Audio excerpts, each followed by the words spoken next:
4 अप्रैल को ईस्टर है, यानी पुनरुत्थान पर्व। यूनानी मूल से इसे पास्का पर्व कहा जाता है। ईसाई मान्यता के अनुसार इस दिन ईसा मसीह मरने के बाद तीसरे दिन जी उठे थे। बाइबल के अनुसार मरने से पहले ईसा ने इस बात की ओर संकेत भी किया था। ईसा जयंती के बाद ईस्टर ही ईसाई समुदाय का सबसे बड़ा पर्व है। ईस्टर अपने आप में कोई अलग घटना हो ऐसा तो नहीं है। ईसा की जिंदगी की आखिरी घड़ियों से जुड़ी हुई 3 घटनाएं होती हैं जो कि एक दूसरे से जुड़ी हुई हैं।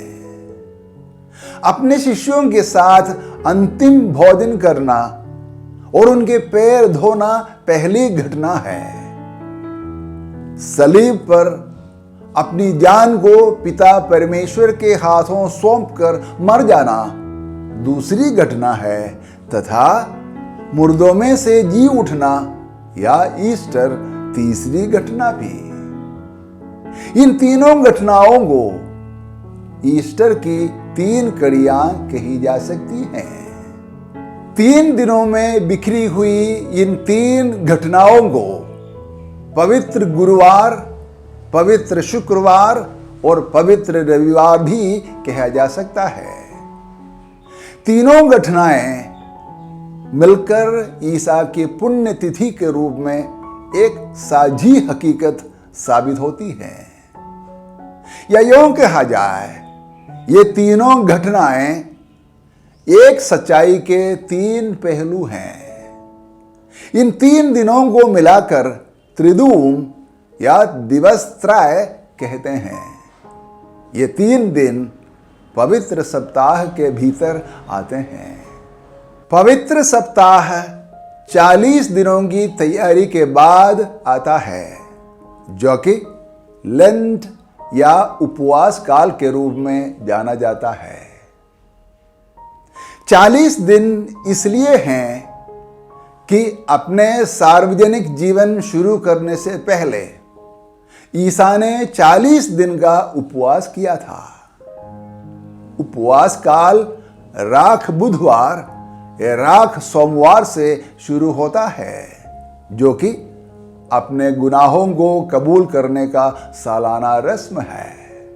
ईसा की जिंदगी की आखिरी घड़ियों में मानसिक रूप से शरीक होना तथा उनकी प्रेरणा और ताकत से अपने जीवन को बेहतर कर खुद को धन्य करना इस काल का कुछ अहम भाव है। उपवास शब्द का अर्थ पास या समीप रहना है। इसका मतलब है ईसाई को इस काल में खास तौर पर अपनी भावना में ईसा के और साथी इंसानों के पास रहना है।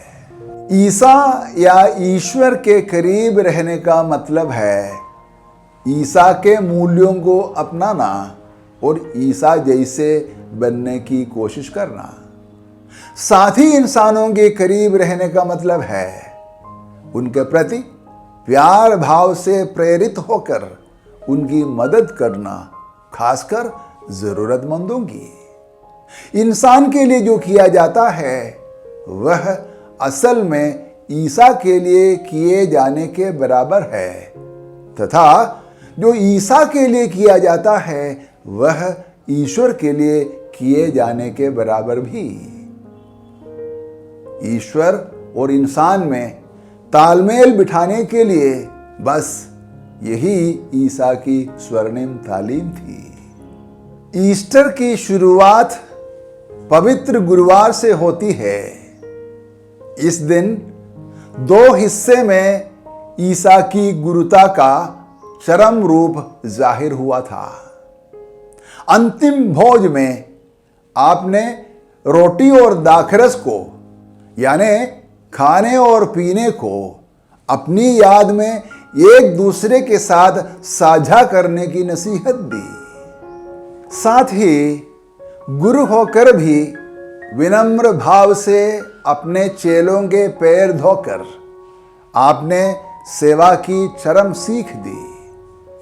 गुरु होने की ऐसी नज़ीर ईस्टर या जी उठने की सीढ़ी का पहला चरण बनी। साथ साथ ऐसे गुरु के वार के रूप में गुरुवार को एक अनोखी पवित्रता भी मिली। ईस्टर का दूसरा चरण पवित्र शुक्रवार या ईसा की शहादत का दिन है। इस दिन ईसा इंसानी वर्ग के तमाम गुनाहों की खातिर तपस्या के रूप में सलीब ढोते ढोते आखिर उसी पर शहीद हुए। आपने अपने गुनहगारों के लिए यह कहकर बिला शर्त माफी की मिसाल बने, हे पिता इन्हें माफ कर, ये नहीं जानते कि क्या कर रहे हैं। इसके बाद आपने अपने मिशन को अंजाम तक पहुंचाते हुए कहा, हे पिता तेरे हाथों में अपनी आत्मा को सौंपता हूं। खुदा का शुक्र है कि ईसा ने पिता परमेश्वर में तल्लीन होकर इस शुक्रवार को ऐसा पवित्र बनाया कि वह बाकायदा ईसा की पुण्यतिथि का केंद्र है। ईस्टर का अंतिम चरण और उसकी चरम सीमा पवित्र रविवार है। इस दिन जैसा कि उन्हें भान थी, मौत को मात देकर ईसा मुर्दों में से जी उठे। जिस कब्र में ईसा दफनाए गए थे वह खाली पाए गए। जी उठकर ईसा ने अपने शिष्यों को दर्शन भी दिए।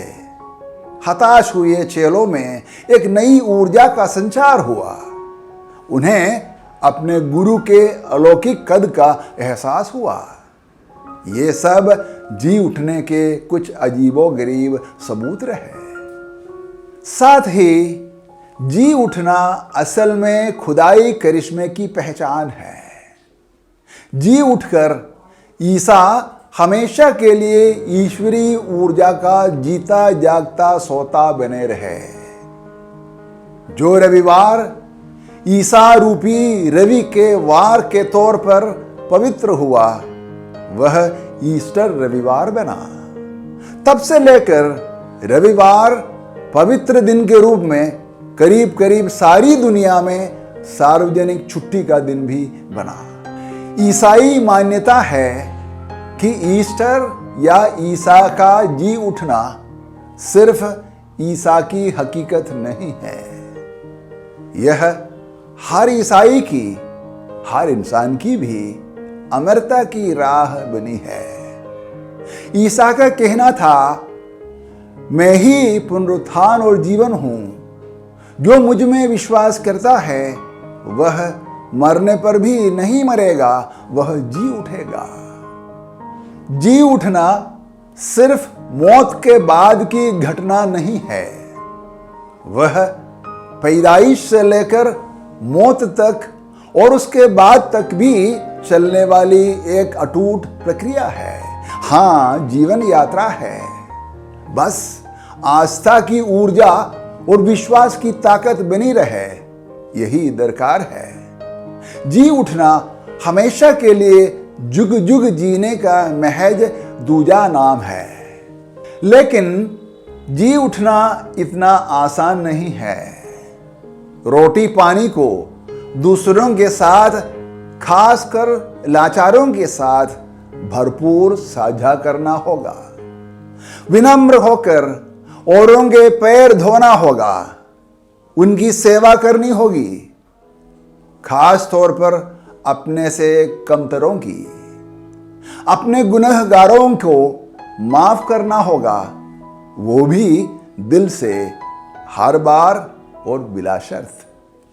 इतना ही नहीं, अपने अपने सलीब को खुद ढोते हुए जिंदगी का सफर तय करना होगा। अपनी जान को खुशी से खुदा के हाथों सौंपते हुए निहाल होकर जिंदगी में चलते रहना होगा। अमर होने के लिए ईसा के अमर मूल्यों को जी जान से जीते जीते चलना होगा, तब जी उठना तय है। जीना सही मायने में बस इसी का नाम है। ईस्टर या ईसा के पुनरुत्थान पर्व के परम पुनीत मौके पर सभी देशों व समुदायों में फैले ईसाइयों को ऐसा संकल्प करना होगा कि अपने श्रेष्ठ गुरु ईसा के नक्शाए कदम पर नए सिरे से चलेंगे तथा ईसा के अनोखे मूल्यों के बलबूते जीवन में हर पल जी उठते रहेंगे। साथ ही समूचे समाज के सभी इंसानों को भी अमरता की राह चलने के लिए ईसा के सार्वजनिक मूल्यों से कुछ न कुछ सीख लेनी होगी। Institute of harmony and peace studies Nai Delhi की तरफ से मैं भारत के और सारे समाज के ईसाई साथियों को ईस्टर या ईसा के पुनरुत्थान पर्व की हार्दिक बधाइयां पेश करता हूं। साथ ही ईसाई समुदाय की तरफ से देश विदेश के सभी समुदायों के दोस्तों को मैं तहे दिल से ईस्टर की मंगल कामनाएं अर्पित करता हूं। ईसा मसीहा की ढेर सारी मेहरबानियां भारत पर और समूची दुनिया पर सदैव बनी रहें। धन्यवाद।